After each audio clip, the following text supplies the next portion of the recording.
नमस्कार दोस्तों, स्वागत है आप सभी का। तो प्रिय विद्यार्थियों, आज हम इस वीडियो में जो है चर्चा करेंगे कि आप जो है आपके बोर्ड के एग्ज़ाम में या आपकी कोई भी लोकल परीक्षा का जो एग्ज़ाम है उसमें आपको कॉपी में जो है आंसर जो है किस तरह से आपको लिखने चाहिए। देखिए, बहुत से स्टूडेंट जो हैं एग्ज़ाम की जो है तैयारी तो बहुत अच्छे से कर लेते हैं, लेकिन वो क्या कर पाते हैं कि एक जो कॉपी है उसमें आंसर सही तरीके से नहीं लिखने के कारण जो है उनके कुछ नंबर जो है काट लिए जाते हैं और उनके जो है पूरे मार्क्स नहीं आ पाते हैं।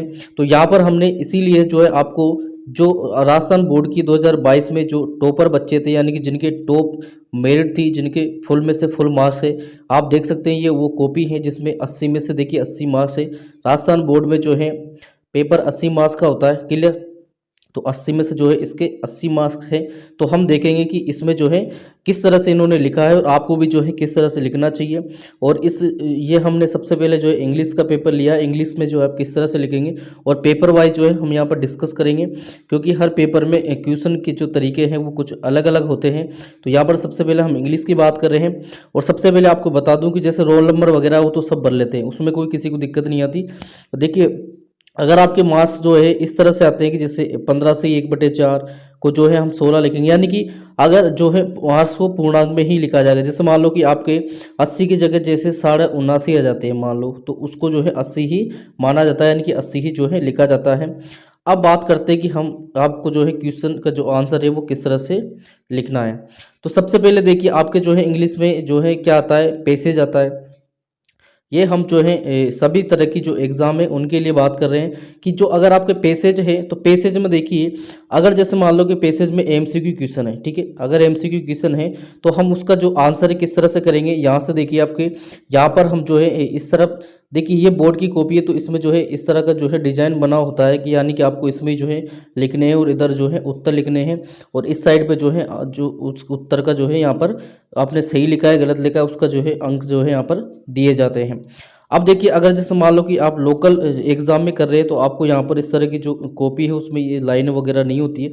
तो आप सिंपल इस तरह से लिख देंगे, जैसे मान लो कि आंसर नंबर 1, और 1 में जैसे कि आपके पास ऑप्शन है, जैसे मान लो ए है तो आप क्या लिख देंगे ए, और ए के बाद जो उसका जो आंसर है वो भी आपको लिखना है, ठीक है।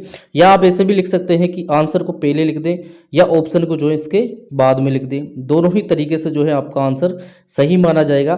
तो एमसीक्यू क्वेश्चन को आपको इस तरह से करना है। इसके बाद देखिए, जो वन लाइनर जो क्वेश्चन है उसमें पूछा गया है, तो अब देखिए यहाँ पर क्वेश्चन नंबर 1 में जो है इतने क्वेश्चन, यानी कि क्वेश्चन नंबर 4 जो है यहाँ पर पूछे गए हैं।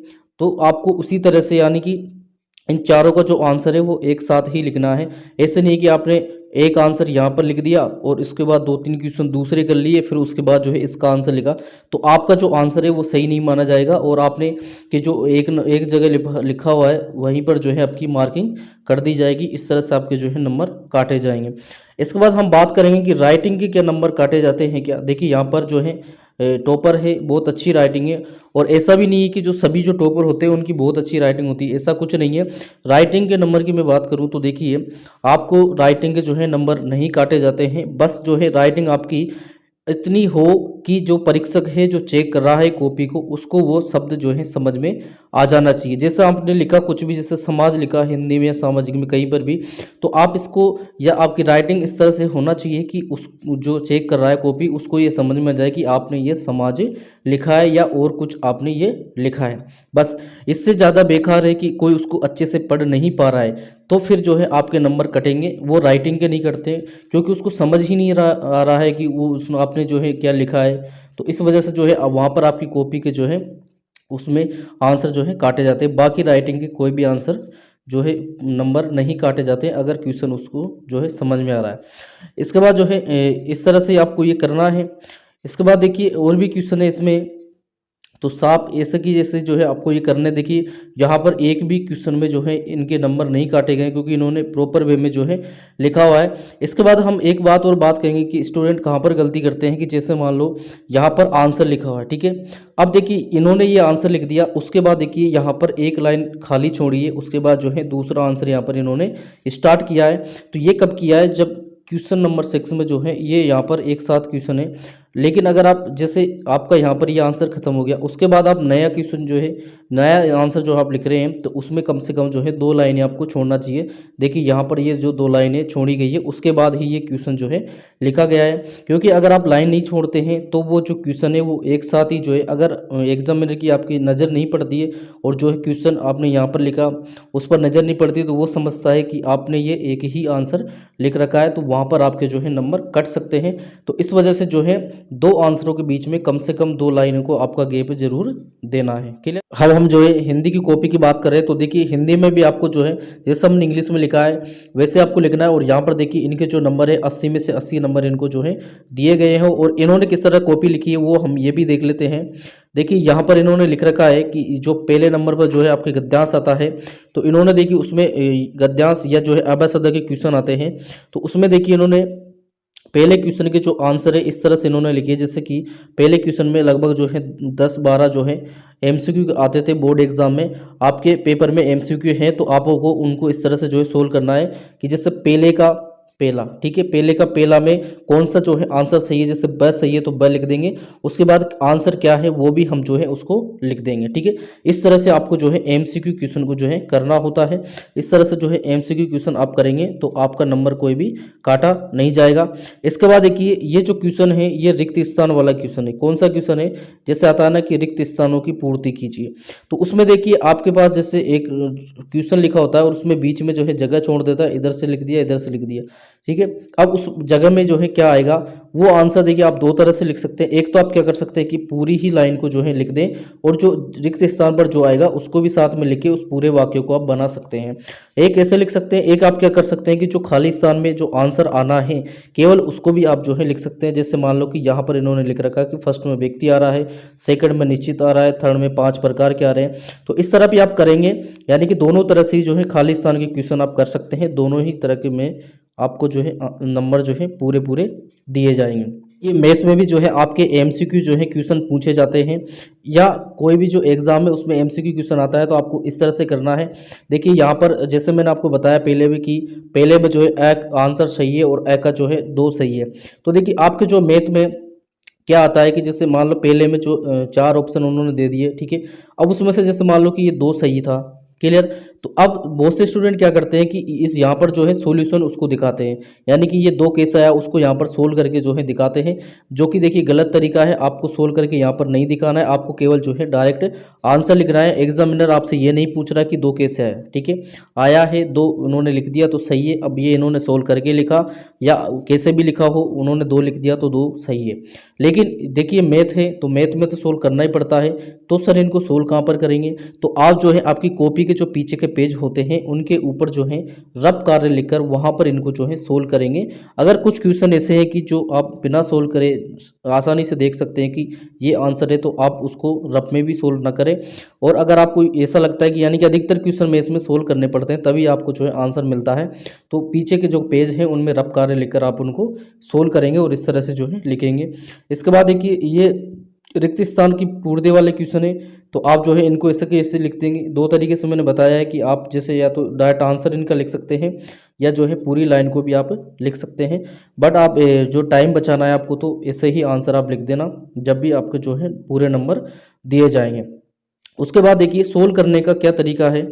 यहाँ पर देखिए आप जैसे मान लो कि इन्होंने ये क्वेश्चन सोल्व कर रखा है, ठीक है, एलसीएम और 72 120 का, तो इन्होंने देखिए यहाँ पर लिख रखा है कि 72 इक्वल ये, यानी कि इन्होंने थोड़ा डायरेक्ट बता दिया कि 72 के जो है अभाज्य गुणनखंड ये है और 120 के ये है। एलसीएम के लिए जो है इन्होंने ये कॉमन ले लिया और इसको मल्टीप्लाई कर दिया, तो एलसीएम इक्वल 360 जो है इनका आंसर आ जाएगा। अब देखिए आपका जो है आंसर भी जो है आप इस तरह से जो है बॉक्स करके आप इनको लिख सकते हैं, ताकि एग्जामिनर जो है आपका आंसर ही चेक करता है। ठीक है, स्टार्टिंग चेक करेंगे, बीच में भी चेक करेंगे और जो है आंसर जो है चेक करेंगे कि आंसर इनका सही है या गलत है। अगर आपका आंसर गलत है तो आपके जो है नंबर वहाँ पर काट लिए जाएंगे। देखिए हम अब एसएसटी की यानी कि सामाजिक की जो पेपर है उसमें आपको किस तरह से लिखना है उसकी हम बात करेंगे।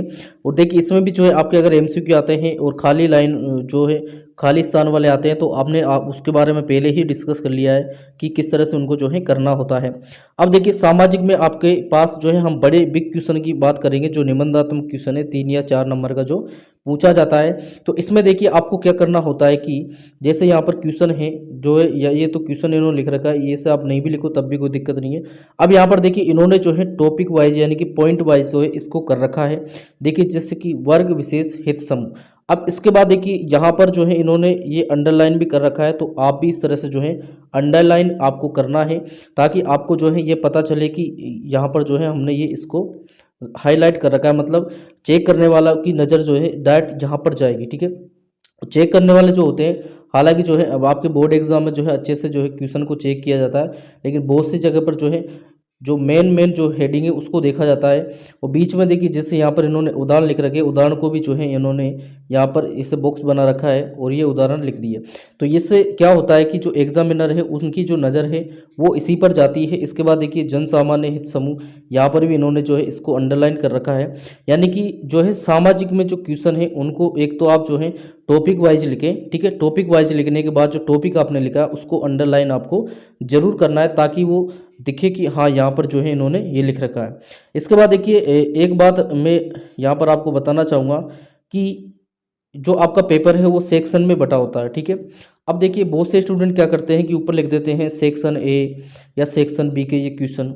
तो देखिए आप उसको लिखना भी चाहो तो लिख सकते हो, नहीं भी लिखो तब भी कोई दिक्कत नहीं है। लेकिन यहाँ पर आपको ये ध्यान देना है कि जैसे मान लो कि अब बहुत से स्टूडेंट ये सोचते हैं कि सर जो है ये क्वेश्चनों को जो है एक ही लाइन से जो है आंसर करना होता है क्या, यानी कि क्रम से ही जो है करेंगे क्या। तो ऐसा कुछ भी नहीं होता है। देखिए सबसे पहले आपको क्या देखना है कि आपको कौन सा क्वेश्चन पूरे पेपर में आ रहा है। ठीक है, यानी कि आप अच्छे से पढ़ के गए तो लगभग सारे क्वेश्चन आपको अच्छे से आते हैं, तो आप जो है स्टार्टिंग से ही इसको कर सकते हैं। देखिए जैसे ये टॉपर थे तो इन्होंने जो है सिक्वेंस से ही जो है कर रखे हैं आंसर को, लेकिन आपको जो आंसर जिस क्वेश्चन का जो आंसर है वो अच्छे से आ रहा है उसको आप सबसे पहले करेंगे, ताकि जो है शुरू में ही जो है चेक करने वाले को हाँ अच्छा लगे कि इन्होंने जो है कर रखा है। इस तरह से जो है आपको ये सामाजिक क्वेश्चन करने हैं, यानी कि पॉइंटों का आपको ध्यान रखना है, कम जो इसमें पॉइंट वाइज ही आपको जो है करने हैं। इसके बाद देखिए हम साइंस की बात करेंगे। तो साइंस में देखिए आपके जो है कुछ 4-5 जो है आपके उसमें जो है चित्र जो है पूछे जाते हैं एग्जाम में। तो देखिए चित्र के लिए मैं आपको ये बताऊंगा कि जैसे यहाँ पर देखिए इन्होंने चित्र जो है एक नॉर्मल तरीके से बना रखा है, तो आपको भी जो है चित्र ऐसा ज़रूरी नहीं है कि आप बहुत अच्छे से जो है उसको चित्र को बनाएं। यानी कि अगर आपको बहुत अच्छे से बनाना आ रहा है तो आप बनाएं, लेकिन एक नॉर्मल तरीके से भी आप जो है चित्र को दिखा सकते हैं जैसे इन्होंने दिखा रखा है। और इसके बाद देखिए मैं एक और चित्र की इनकी बात करूँगा। देखिए इन्होंने इस तरह से ये चित्र लिख रखा है, बना रखा है, यानी कि पटरी का भी जो है इन्होंने यूज नहीं किया, फिर भी जो है इनको पूरे में से पूरे मार्क्स दे रखे हैं। क्यों? क्योंकि जो चीज़ इनको दिखानी थी, यानी कि ये मोमबत्ती दिखाई इन्होंने, मैग्नीशियम हाथ दिखाया, अब जैसे ये चिमटा दिखा दिया। अब आपको ये जरूरी नहीं कि आप प्रोफेशनल तरीके से ही चित्र बनाएं। ठीक है, जैसा आपको आ रहा है, लेकिन बस ये बात समझ में आना चाहिए कि यहाँ पर जो है क्या हो रहा है। जैसे इसके बाद देखिए हम और आगे बात करेंगे कि यहाँ पर देखिए इनके देखिए एग्जामिनर ने भी जो है एक्सीलेंट इधर लिख रखा है, वेरी गुड, यानी कि बहुत अच्छे से इन्होंने जो है पेपर को कर रखा है। इसके बाद देखिए यहाँ पर देखिए ये जो है श्वसन तंत्र का है। तो अब देखिए आपकी किताब में तो कितना सुंदर जो है चित्र बना हुआ है। तो बहुत से स्टूडेंट ये सोचते हैं कि सर मेरे से ये चित्र कैसे बनेगा। तो देखिए आप इस तरह से भी चित्र बनाते हैं ना, तब भी आपको जो है नंबर दिए जाएंगे, क्योंकि इन्होंने जो है दिखा दिया है इसमें कि हम क्या इसमें दिखाना चाह रहे हैं। ठीक है, तो आपको ऐसा नहीं है कि आपको चित्र जो है बहुत अच्छे से ही आना चाहिए। तो इस तरह से जो है आपको करना है। यहाँ पर इन्होंने जो है ये ब्लैक पेन यूज कर रखा है, तो आप इसको नहीं यूज करें तो अच्छा है। हालांकि इस तरह की चीज़ों के जो है नंबर नहीं काटे जाते हैं। अब इन्होंने तो देखिए जैसे यहाँ पर लिख रखा है खंड से, तो इन्होंने क्या कर रखा है कि ये है टॉपर, तो इनको सारे क्वेश्चन आ रहे थे, इस वजह से इन्होंने जो है लाइन से जो है क्वेश्चन आंसर कर रखे हैं। तो आपको तो जो क्वेश्चन आता है उसी को आपको सबसे पहले जो है करना है, क्योंकि जैसे मान लो कि अगर आपने जो है क्वेश्चन कर दिया और वो आपका गलत रहा, और जैसे ही चेक करिए आपकी कॉपी और फर्स्ट क्वेश्चन ही जो है गलत निकला, तो चेक करने वाले का भी जो है वो भी ये सोचेगा कि यार ये क्या है। ठीक है, तो इस वजह से जो है आप, हालांकि जो है ऐसा नहीं है कि आपने शुरू में गलत कर दिया और बाद में आप सही कर रहे हो तो वो ये सोचेगा कि ये तो गलत कर रहा है तो नंबर काट, ऐसा कुछ नहीं होता है। हालांकि लेकिन जो आपका इंप्रेशन है, जो वो बोलते हैं ना कि first impression is the last impression. ठीक है, तो आपको शुरू में जो है गलती नहीं करनी है। और एक गलती आपको ये जो है बहुत से स्टूडेंट ये करते हैं कि जैसे मान लो कि आपका ये आंसर जो है गलत हो गया, तो बहुत से स्टूडेंट क्या करते हैं कि इसको इस तरह से जो है उसमें मिटा देते हैं, ठीक है, बहुत मतलब हाईलाइट कर देते हैं उसको मिटाने के लिए। तो ऐसा आपको नहीं करना है। जैसे मान लो कि आपके जैसे मान लो कि मैं यहाँ पर बात करूँ कि ये वाला पार्ट जो है आपका गलत हुआ है, ठीक है, तो आपको सिंपली कुछ नहीं करना है, आपको इस तरह से जो है छोटी छोटी तिरछी लाइनों में उसको काट देना है, ताकि एग्जामिनर जो है उसको चेक नहीं करेगा, वो समझ जाएगा कि ये इनका गलत था। इस तरह से आपको जो है इसको काटना है। ऐसा नहीं कि आप बहुत ज़्यादा जो है उसमें स्याही कर देंगे, ऐसा नहीं करना है, आपको तिरछी लाइन में जो है काट देना है। तो इस तरह से डियर स्टूडेंट आपको जो है कॉपियों में जो है आंसर लिखने हैं, और इस तरह से आप आंसर लिखेंगे तो आपके जो है नंबर पूरे में से पूरे आपको दिए जाएंगे।